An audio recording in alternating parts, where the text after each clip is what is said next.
My big brother Michael stood up right in the middle of Grandma's living room and pointed at me. Everyone stopped eating. The Christmas music kept playing like nothing was wrong. My name is Sarah. I'm 25 years old. I work for something very important in the government, but my family thinks I just answer phones at an office. My mom dropped her glass of juice. My aunt whispered to her husband. 3 police officers were standing outside our house in the snow. Michael pulled out silver handcuffs like he was on a TV show. He told everyone I was pretending to be someone important in the government. He said he found proof. Nobody asked me if it was true. They all just looked at me like I did something really, really bad. Michael had no clue who his little sister actually was. Before I keep going, tell me something. Where are you watching this from? What city? What country? And tell me one thing about where you're sitting right now. Iron Revenge loves hearing from you. Drop it in the comments below. Growing up, Michael and I were always different. He was the kid everyone loved. The one who stayed home. The one who became a police officer just like Dad wanted. I was the weird one. The one who left town. The one who joined something nobody could talk about. Dad used to say I asked too many questions, that I noticed things other people missed. Michael heard Dad say that once, and I think it made him mad. He became a police officer, then got a higher job, then became the police chief of our whole town. Mom told everyone how proud she was of him every single day. When Dad got sick and died 2 years ago, I flew home for one day. I wore my uniform. I stood at his grave. Then I had to leave again for work. Michael stayed home. He helped Mom. He cried at the hospital.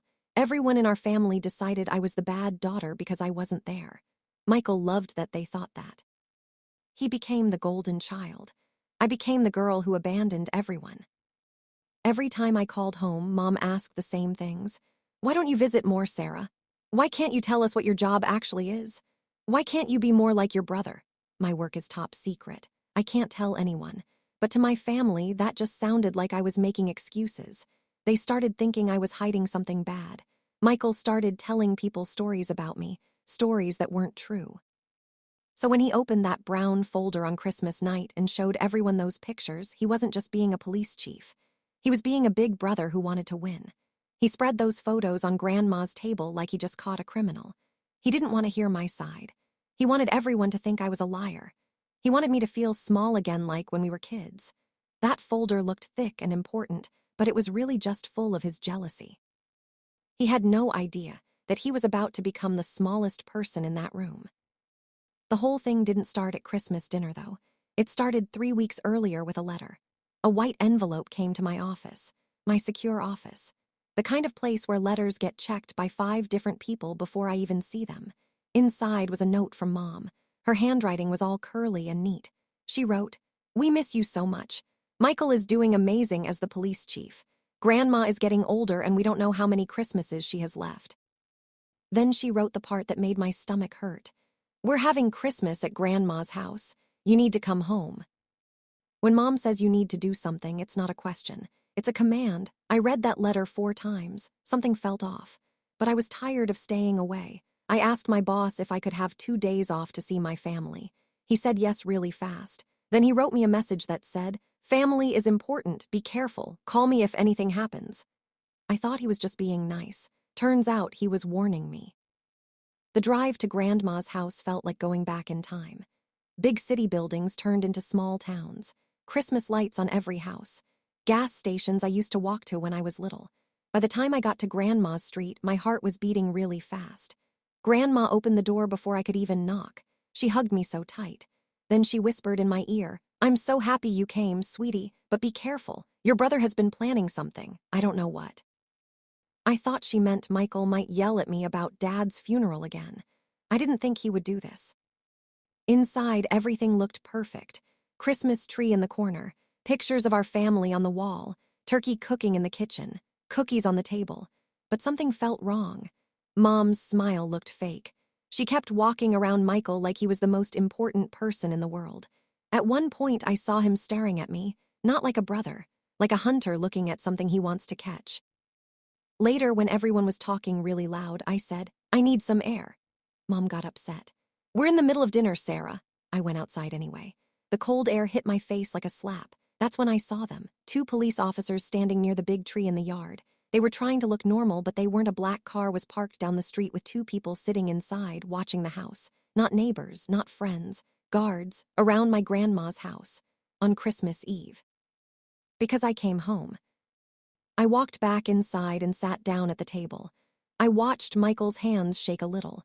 He wasn't nervous about being wrong. He was excited to be right. When he finally picked up his spoon and tapped his glass, I knew exactly what was about to happen. This wasn't a family dinner. This was a trap covered in Christmas decorations. If this was happening to you, what would you do? Comment 1 if you would stay quiet and wait. Comment 2 if you would stand up and tell everyone the truth right then. Iron Revenge wants to know. Michael tapped his glass 3 times. Everyone stopped talking immediately. He stood up at the head of the table where Dad used to sit. His back was straight like he was in a parade. He picked up a brown folder and put it in front of him like it was evidence in a courtroom. Then he said, "It's time everyone knew the truth about Sarah." Mom gasped. Grandma looked down at her plate. My heart didn't even speed up. I just watched him. He opened the folder really slowly like he was on a TV show. He pulled out photographs and dropped them on the table. Pictures of me walking into my office building. Pictures of me meeting my coworker at a park. Pictures of me signing for packages that had red LABELS on them. He pointed at the pictures. "These packages," he said, "contain government equipment. Equipment that no regular person is allowed to have."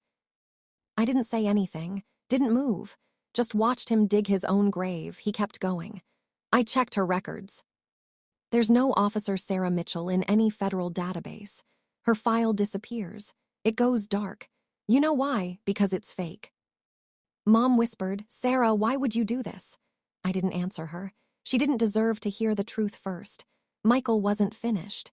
"The truth is simple," he announced to everyone.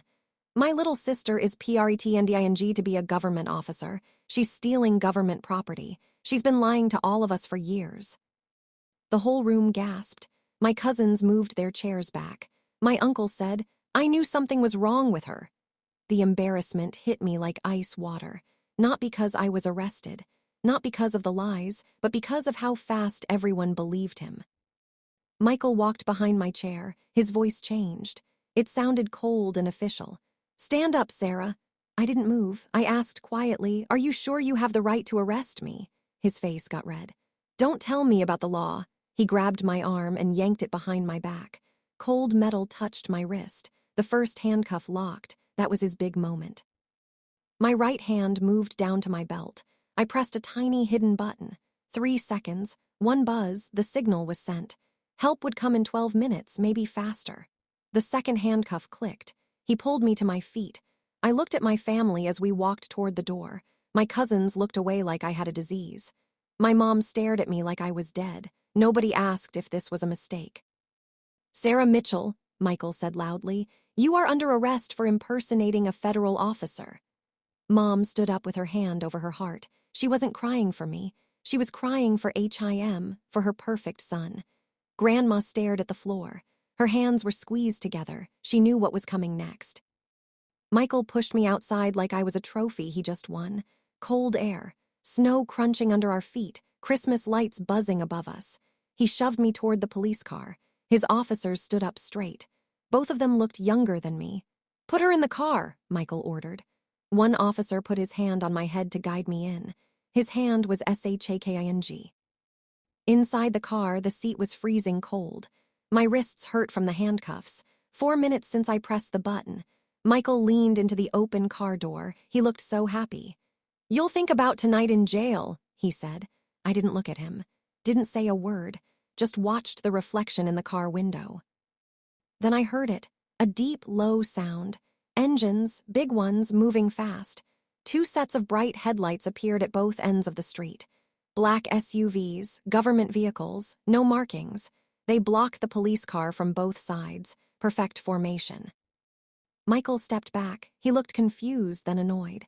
The SUV doors opened at the same time. Agents in black uniforms jumped out. No yelling, no running, just power. "Identify yourselves," Michael shouted. A woman in a suit stepped forward. She held up a badge. "Special Agent Rebecca Torres, FBI. This is now a federal case. Step away from the vehicle." Michael laughed, but it sounded fake. I arrested a federal impersonator. This is MY case. Agent Torres didn't blink. You arrested a federal officer, Chief Mitchell, a superior one. The officer next to Michael went pale. Torres turned to him. The key, now. He handed it over. The car door opened. The handcuffs came off fast. Ma'am, Torres said, are you hurt? Before I could answer, the back door of the other SUV opened. Everything went silent. Major General Patricia Reynolds stepped out, full military uniform, stars on her shoulders catching every Christmas light on the street. She walked straight toward me. Every agent stood at attention. General Reynolds stopped 2 feet in front of me. She raised her hand, a perfect salute. General Mitchell, she said clearly, we received your distress signal. Michael's face collapsed. All the color drained out. He wasn't looking at a liar anymore. He was looking at a rank he didn't even know existed, and that rank belonged to his little sister. Reynolds dropped her salute. Chief Michael Mitchell is to be detained immediately, she ordered. He is in violation of multiple federal laws. 2 agents grabbed Michael by both arms. He didn't fight. He just whispered, but I didn't know. General Reynolds looked at him with cold eyes. Not knowing, she said, is not an excuse. As they walked Michael through the snow toward the SUV, he finally looked back at me. The fear in his eyes told me everything. He didn't ruin me. He destroyed himself, and Christmas night wasn't done with him yet. The consequences didn't take months. They took days. Michael was put under federal watch before the sun even came up the next morning. His badge was taken away. His access to police systems gone. His authority erased. All before the Christmas decorations even came down. Mom tried calling me the next morning. Not to say sorry, not to ask if I was okay. She wanted me to fix this, to use my power to save her golden boy. I didn't answer. Some conversations aren't worth having. 3 weeks later, I sat in a secure room and told my side of the story. Just facts. No anger, no old hurt, just the truth he refused to see. Michael said he was not guilty at first. He tried to blame the investigator, tried to blame his department, tried to blame me. But evidence doesn't lie for anyone, and a courtroom doesn't care about sibling rivalry. He was sentenced to 12 years in prison. He has to serve at least 5. His career, deletted. His authority, stripped. His name forever connected to the thing he feared most. Failure he couldn't hide from. Mom didn't come to the sentencing hearing. Grandma did. She sat with her hands in her lap, eyes steady, like she knew this ending was coming all along. Afterwards, she hugged me. A real, strong hug that said, "You're finally free, sweetheart." I drove back to Washington, D.C. that night. Snow was falling in soft, quiet sheets. For the first time in years, I felt the weight lift off my shoulders. The weight of trying to earn love from a family that never looked close enough to see who I really was. Freedom isn't always about winning. Sometimes it's just about walking away without carrying their mistakes anymore. And that's the part Michael never understood. The part that destroyed him in the end. His need to win cost him everything. My need to be free saved me from everything. If this story meant something to you tonight, hit that like button. Share it with someone who's tired of being underestimated. And subscribe to Iron Revenge because we're just getting started. The next story drops soon, and trust me, you don't want to miss it. Drop a comment and tell me, have you ever been underestimated by your own family? Iron Revenge sees you. And we're not done telling these stories yet.